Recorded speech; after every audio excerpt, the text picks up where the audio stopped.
mulai pertama aku ngerasa kayak punya masalah itu tuh kelas 8, kelas 8 SMP. Di situ tuh pindah rumah, terus di situ mulai kerasa gitu. Di keluarga tuh kayak makin gak jelas gitu. Bapak sakit, terus Kak Debbie masuk SMA, terus beberapa tahun kemudian pas aku naik kelas berapa sih? Kelas 10. Aku kan maunya masuknya itu di SMA itulah ya. Di SMA itu, cuman kata bapak sama mama aku tuh uangnya nggak akan cukup gitu. Kita tuh harus mikirinnya tuh jangka panjang. Nah, setelah gitu ditawarin gitu SMA yang swasta yang lebih murah gitu. Terus tapi aku nggak tahu, nggak mau banget kayak yang mendingan di negeri daripada di situ gitu. Terus tuh nggak tahu gimana akhirnya dibolehin gitu di negeri, padahal mah selama ini nggak pernah ada dari kakak aku juga kalau mau sekolah di negeri itu nggak pernah boleh. Akhirnya aku di negeri. Terus tuh kelas 10 hampir 1 semester setiap pulang sekolah aku nangis kayak yang terintimidasi banget di sekolah itu. Terus di semester 2 kayak udah terbiasa gitu ya sama intimidasi dari mereka, mulai nerima, tapi di situ benar-benar drop banget ekonomi keluarga karena bapak benar-benar di situ udah nggak bisa ngapa-ngapain. Terus di situ juga akhir Desember 2000 berapa, pokoknya semester 1 ke semester 2 kelas 10 tuh nenek aku meninggal kan. Pergilah mama aku sama papa aku ke Medan. Terus tuh 2 minggu itu tuh aku, kakak aku sama adik aku kayak gak ada uang banget di rumah. Berusaha sendiri gitu. Di warung gak ada barang, tapi bisa kekelola, dapat uang kayak gitu. 2 minggu bisa lah ya makan kayak gitu. Terus pas semenjak pulang dari Medan, berarti kan warung yang ngelola cuman mama. Aku sekolah, kakak aku juga masih sekolah, adik aku sekolah, cuman si mama doang jadi yang di rumah tuh. Terus masuk ke kelas 11, kakak aku pengen kuliah, kakak aku juga belum kuliah sampai sekarang. Susah, dia juga waktu itu aku lihat dia nangis pengen kuliah. Bulan pertengahan tahun juga itu kakak aku pengen kuliah, aku masuk kelas 11, bapak aku pergi ke Medan buat berobat lagi. Itu kurang lebih 1 bulan. 1 bulan tuh, jadi 1 bulan yang ngelola warung, kita dapat pendapatan keluarga itu benar-benar yang ngurusnya itu aku, kakak aku berdua sekalian ngurus adik aku. Itu tuh rasanya berat banget. Masih sekolah tapi harus nyari uang. Walaupun ngelanjutin gitu ya, tapi tetap susah banget. Terus makin dropnya itu aku di sekolah negeri, kelas 11 semester 1 itu aku sama 5 teman aku dituduh nyuri HP. Rasanya tuh kayak, pengen banget pindah tapi nggak ada uang gitu. Kayak yang, pengen banget keluar apa berhenti sekolah aja gitu. Tapi kata mama sama papa, udah diemin aja. Itu teh hampir 2 bulan kita berlimat sama teman-teman aku tuh dituduh maling HP sampai akhirnya gedek mungkin ya temannya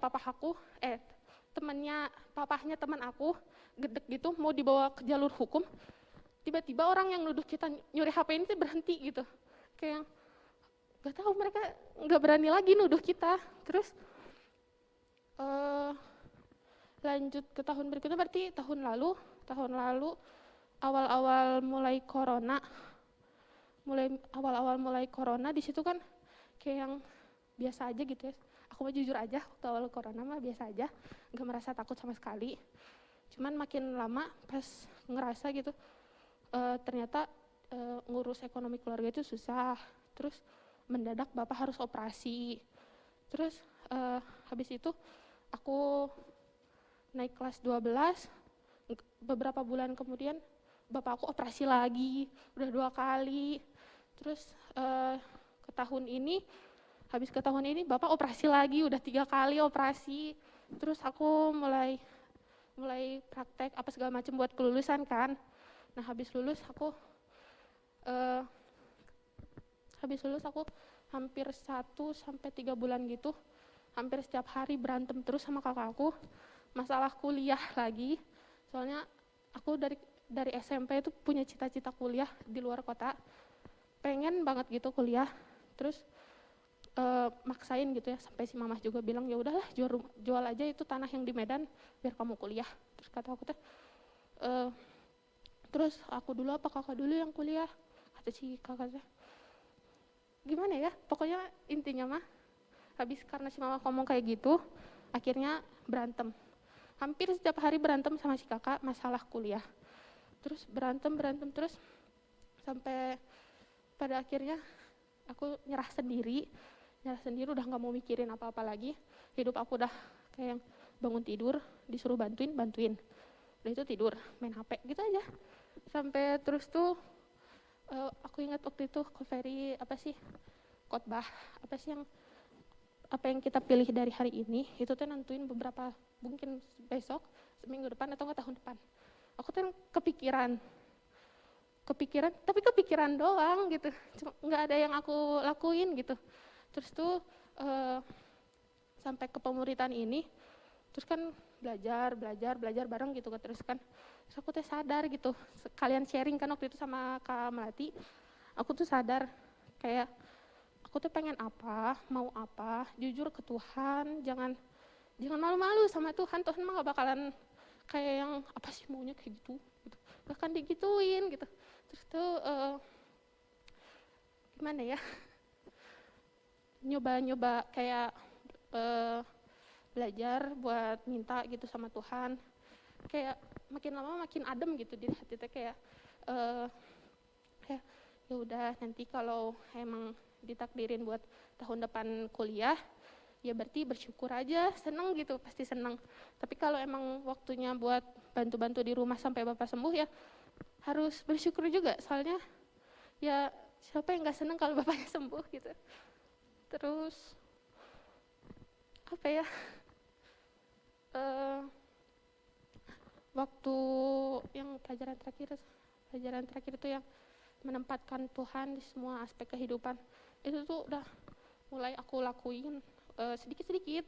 Soalnya emang belum terbiasa aja, tapi makin lama tuh kayak lebih lega aja gitu rasanya kalau aku mah. Kayak makin happy aja gitu, walaupun kerjaan di rumah ngebantuin apa gimana juga, tetap kayak tenang aja, nanti rada malam gitu aku suka belajar sendiri, siapa tahu tahun depan Tuhan kasih jalan buat kuliah gitu. Aku mah kayak gitu aja, udah.